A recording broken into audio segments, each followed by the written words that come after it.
നമസ്കാരം സുഹൃത്തുക്കളെ.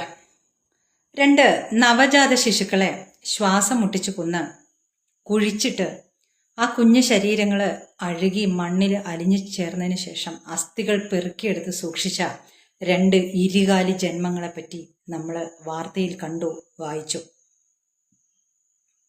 അവരുടെ വ്യക്തി സ്വാതന്ത്ര്യമാണ്. കണ്ടു, പരിചയപ്പെട്ടു, പ്രണയിച്ചു. അങ്ങനെ ആദ്യത്തെ കുഞ്ഞുണ്ടായി.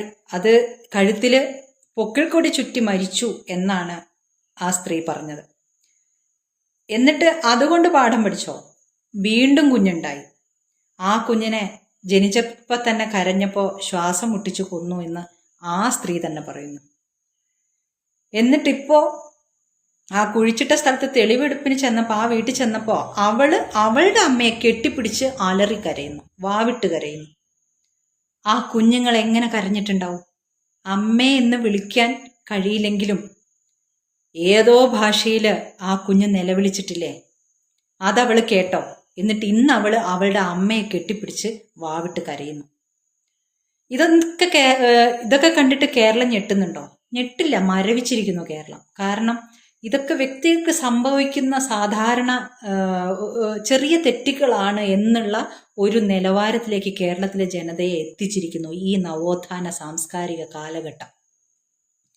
ഈ ഭരണത്തിന്റെയും ഈ കാലഘട്ടത്തിന്റെയൊക്കെ സംഭാവന എന്താന്ന് ചോദിച്ചാൽ നിലവാര തകർച്ചയാണ്, സാംസ്കാരിക തകർച്ചയാണ്, സാഹിത്യത്തിന്റെ തകർച്ചയാണ്. എല്ലാ രംഗത്തും ഈ മൂല്യത്തിന്റെ ഇടിച്ചിൽ നമുക്ക് കാണാൻ പറ്റും. കാരണം വ്യക്തി സ്വാതന്ത്ര്യത്തിന്റെ പേരിലുള്ള വായിട്ടലക്കലല്ലാതെ മൂല്യമുള്ള എന്തെങ്കിലും ഈ സമൂഹത്തിൽ സംഭവിക്കണം എന്നുള്ളത് ഇന്ന് ഭരിക്കുന്നവർക്കോ അവർക്ക് വാഴ്ത്തുപാട്ട് പാടുന്നവർക്കോ ഒന്നുമില്ല. അപ്പോൾ ഈ സ്ത്രീയും ആ പുരുഷനും അവർ ചെയ്ത ആ തെറ്റ്, അല്ലെങ്കിൽ അതിപ്പോ തെറ്റാന്ന് പറയാൻ പറ്റില്ലല്ലോ, വ്യക്തി സ്വാതന്ത്ര്യത്തിന്റെ കാലമായതുകൊണ്ട് അത് നമുക്ക് തെറ്റാന്ന് പറയാൻ പറ്റില്ല. എന്നിട്ട് ആദ്യത്തെ കുഞ്ഞുണ്ടായി, അങ്ങനെ ആ സ്ത്രീ ചെയ്തു. രണ്ടാമത്തെ കുഞ്ഞുണ്ടായി, വീണ്ടും കൊന്നു. എന്നിട്ട് അതിന്റെ പാപപരിഹാരത്തിന് വേണ്ടിയിട്ട് അസ്ഥികൾ പെറുക്കിയിട്ട് ക്രിയ ചെയ്യാൻ വേണ്ടി സൂക്ഷിച്ചതാണത്രേ. ഇതിലും വലിയ എന്താണ് ഇനി ചെയ്യാനുള്ളത്? ഇനി എന്ത് ചെയ്തിട്ടാണ് കാര്യം? എന്ത് ക്രിയ ആ സ്ത്രീ ചെയ്യാൻ പോകുന്നത്, അല്ലെങ്കിൽ ആ പുരുഷൻ ചെയ്യാൻ പോകുന്നത്?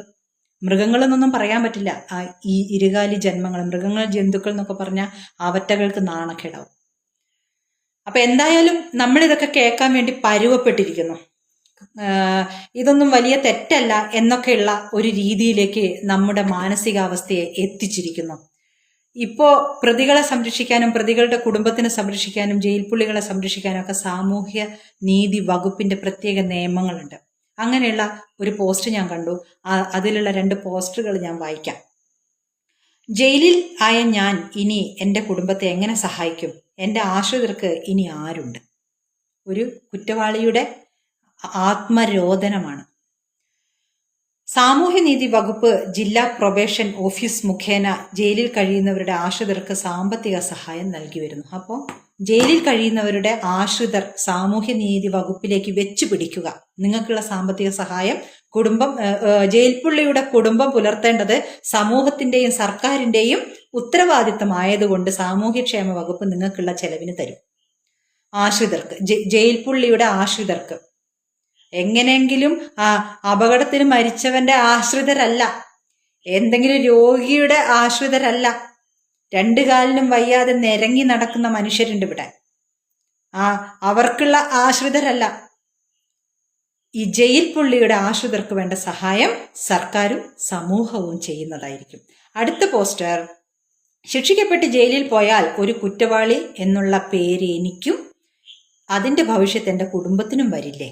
അതുകൊണ്ട് സാഹചര്യങ്ങൾ കൊണ്ട് ചെയ്ത ചെറിയ കുറ്റങ്ങൾക്ക് തടവ് ശിക്ഷയില്ലാതെ നല്ല നടപ്പ് സംവിധാനത്തിൽ കഴിയാൻ 1958 പ്രൊബേഷൻ ഓഫ് ഓഫൻഡേഴ്സ് ആക്ട് സഹായിച്ചേക്കും. അതിന് നിങ്ങൾ സഹായത്തിന് വേണ്ടി പോകേണ്ടത് നല്ല നടപ്പ് നിയമവുമായി ബന്ധപ്പെട്ട സഹായങ്ങൾക്ക് ജില്ലാ പ്രൊബേഷൻ ഓഫീസുമായി ബന്ധപ്പെടണം. അപ്പോൾ സാമൂഹ്യനീതി വകുപ്പ് അതിനും നിങ്ങളെ സഹായിക്കുന്നതായിരിക്കും. ഇനിയിപ്പോൾ കുറ്റങ്ങൾ ചെറുതാണ് വെച്ചാൽ മനുഷ്യൻ ആയതുകൊണ്ട് കുറ്റങ്ങൾ ചെയ്തു പോവുമല്ലോ, മാനവികത വേണമല്ലോ, മാനവികത. അപ്പോൾ ചെറിയ കുറ്റങ്ങൾ, അതിൻ്റെ കുറ്റത്തിൻ്റെ വലിപ്പം നമുക്ക് തീവ്രത പരിശോധിക്കുന്ന യന്ത്രമൊക്കെ വെച്ചിട്ട് നമുക്കത് പരിശോധിക്കാം. പാർട്ടിക്കാരാകുമ്പോൾ പ്രത്യേകിച്ചും പരിശോധിക്കാം. എന്നിട്ട് നമ്മൾ എന്ത് ചെയ്യണം? ഇത് നല്ല നടപ്പിന് വിധിക്കണം. അപ്പോൾ ഇത് കുറച്ച് മുമ്പൊക്കെ ആയിരുന്നെങ്കിൽ നമ്മളെ കുഞ്ഞനന്തനൊക്കെ കിട്ടിയാനെ, അല്ല തന്നെ പരോളിൽ പുറത്താ. അപ്പൊ പിന്നെ നല്ല നടപ്പ് കിട്ടിയിരുന്നെങ്കിൽ നന്നായി നടന്നേനെ നാട്ടിൽ കൂടെ, വേറെ ഒരു കുഴപ്പമില്ലാണ്ട്.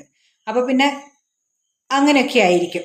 അടുത്തത് ജയിലിൽ പോയാൽ എന്താന്ന് തോന്നുന്നതാണ്, നമ്മളെ കൊണ്ട് ചിന്തിപ്പിക്കുന്നതാണ് ജയിലിലെ മെനു എന്ന് പറയുന്നത്. അത് ഞാനൊന്ന് വായിക്കാം. Kerala jail menu. Sunday idli dosa with sambar and tea, breakfast ആണ്. ലഞ്ചിന് rice, avial, theeyal and curd. വൈകിട്ട് ടീ ഉണ്ട്, തലവേദന എടുക്കും അല്ലെങ്കിൽ. ഡിന്നറിന് റൈസ്, തോരൻ ആൻഡ് രസം. രസം ഇല്ലെങ്കിൽ ദഹനമൊക്കെ മോശമാവും. മൺഡേ രാവിലെ ബ്രേക്ക്ഫാസ്റ്റിന് ചപ്പാത്തി, കടലക്കറി, ടീ. ആവശ്യത്തിന് ഫൈബറും വേണം, പ്രോട്ടീനും വേണം. Rice and fish curry, fish. പിന്നെ വൈകിട്ട് ടീ, രാത്രി റൈസ്, കപ്പപ്പുഴുക്ക്, രസം ആൻഡ് പിക്കിൾ.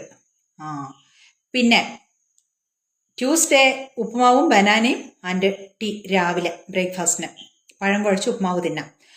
ഉച്ചയ്ക്ക് rice, sambar, avial and curd. ആ അവിയലും കേർഡും കൂടെ എന്തിനാണോ എന്തോ, എന്തായാലും കഴിക്കട്ടെ. പച്ചക്കറിയൊക്കെ, ജീവകങ്ങളൊക്കെ കിട്ടണ്ടേ. അവിയലാവുമ്പോൾ എല്ലാ പച്ചക്കറിയും കൊടുക്കുകയും ചെയ്യാം. വൈകിട്ട് ടീ, രാത്രി രസം, തോരൻ ആൻഡ് ഗ്രീൻ ഗ്രാം കറി. ഇത് എന്താണ്, പച്ചപ്പട്ടാണി.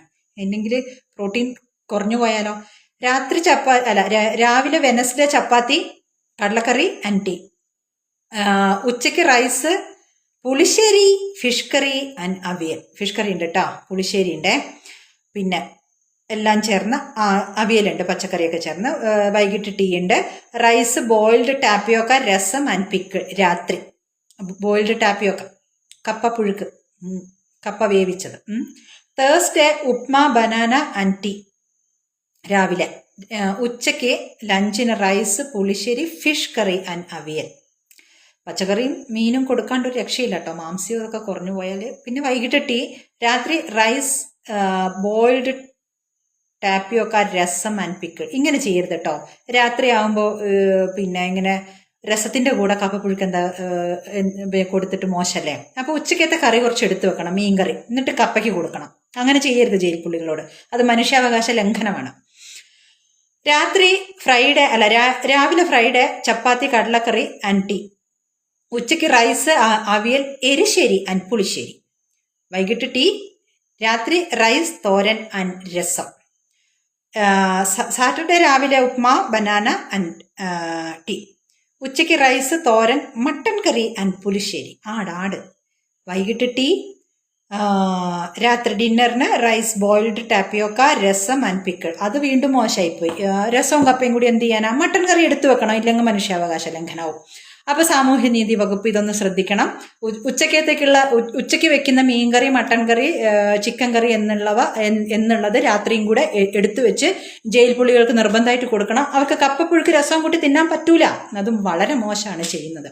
അതുകൊണ്ട് ഇതൊക്കെ കേൾക്കുമ്പോൾ ഗൾഫിൽ നിന്ന് പണം വന്നിട്ട് ജീവിക്കുന്നവര്, ഗൾഫിൽ ജീവിക്കുന്നത്, നല്ല സാമ്പത്തികമായിട്ടുള്ളവര്, ശമ്പളം വാങ്ങിക്കുന്നവര്, പെൻഷൻ വാങ്ങിക്കുന്നവര് പോലും ഇങ്ങനെ ജീവിക്കുന്നുണ്ടോ എന്ന് നമുക്ക് തോന്നിപ്പോവും അല്ലേ. ഏതായാലും ഇങ്ങനെയൊക്കെയാണ് ജയിൽ പുള്ളികളെ നമ്മൾ ഈ പരിഷ്കൃത സമൂഹം നവോത്ഥാന കാലഘട്ടത്തിൽ നമ്മൾ ട്രീറ്റ് ചെയ്യുന്നത്. ആസ്പത്രിയിൽ രോഗിക്ക് മരുന്നില്ല, കിടക്കാൻ കട്ടിലില്ല, സ്കാൻ ചെയ്യാൻ ഉപകരണങ്ങളില്ല, ശസ്ത്രക്രിയക്ക് ഉപകരണങ്ങളില്ല എന്ന് പറഞ്ഞ ഒരു ഡോക്ടർ നമ്മളെ സോഷ്യൽ മീഡിയ പ്ലാറ്റ്ഫോമിൽ വന്ന് നിന്ന് കരയുന്നു. ഇവിടെ ശ്രീചിത്രയില്. അപ്പോഴാണ് ജയിൽ പുള്ളികൾക്കുള്ള ഇത്തരം നല്ല സഹായങ്ങള് ഈ സർക്കാർ ചെയ്യുന്നത്. അപ്പോൾ അതും നടക്കട്ടെ. അവരങ്ങാൻ നന്നായി കിട്ടിയാലോ, ബാക്കി സമൂഹം പോലെ അല്ലല്ലോ. ജയിൽ പുള്ളികൾ നന്നായാൽ അത് ഒരു ഭയങ്കര നന്നാവലല്ലേ. അപ്പോൾ അത് നടക്കട്ടെ. നല്ല റോഡുണ്ടോ നോക്കണ്ട, നല്ല ചികിത്സ ഉണ്ടോ നോക്കണ്ട, പട്ടിണി മാറുന്നുണ്ടോ നോക്കണ്ട. ഇവിടെ എത്രയോ രോഗികൾ കിടക്കുന്നു, മരുന്ന് കിട്ടാതെ, ആശ്രയിക്കാൻ ആൾക്കാരില്ലാതെ, മര്യാദയ്ക്കൊരു വീടില്ലാതെ, എത്തിച്ചേരാൻ വഴിയില്ലാതെ. ആസ്പത്രിയിൽ കൊണ്ടുപോകാൻ ഒരു വഴി വേണ്ടേ. വാർദ്ധക്യത്തിലുള്ളവരൊക്കെ ഒരു വണ്ടി വിളിച്ച് വീട്ടിലേക്ക് എത്താൻ വഴിയില്ലാതെ വിഷമിക്കുന്ന എത്രയോ നമ്മുടെ കൺമുമ്പിൽ തന്നെയുണ്ട്. അപ്പൊ അങ്ങനെയുള്ളവർക്കൊന്നും കിട്ടാത്ത നീതി ജയിൽ പുള്ളികൾക്കെങ്കിലും ഈ നവോത്ഥാന കേരളത്തില് കിട്ടട്ടെ. രാഷ്ട്രായ സ്വാഹ ഇദം നമഃ.